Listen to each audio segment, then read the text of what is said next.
fonseho ity tantara. Maro be reo mpifaninana mijoro sy ny andro fiara.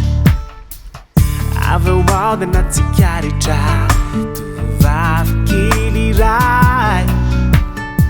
Mijoro ery alavitavitra tsy dia akaiky loatra ay. Fa asa lora zay anjely fanendrinindry to mafatifaty kely. Tsy dia be atraitra fa tena naitra. Tampoka avy teo fampitodika dia samy avy eo dia niodika. Ny fihotanam-po dodoboka mafy tokoa. Anteny fampiteny fampitsikely tô tsy akiteniteny.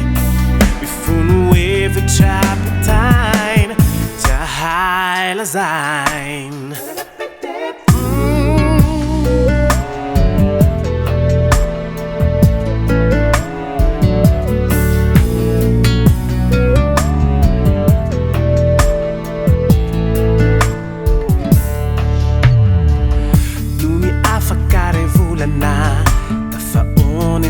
Zahay ny fanesika reo olona tamin'ny valim-panadinanay. Tazako izy fa sahiranao antadiny anarany. Eka izaho nanonanao tonazy sady komba niangaviny. Fifaliana feino tokoa fady sam naranayro ka ny fampiaraba sy milazalaza ny mombanay. Tampoka avy teo fampitodika dia samy avy eo dia niodika. Ny fihotanam-po dodoboka mafy tokoa. Ny fampiteny fampitsikely tô tsy akiteniteny. Mifono hevitra pitaina tsy ahay lazaina.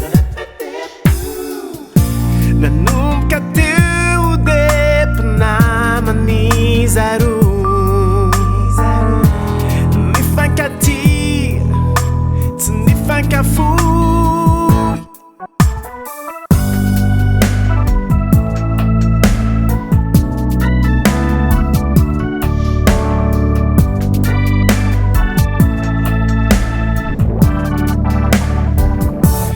Tampoka avy teo fampitodika dia samy avy eo dia niodika.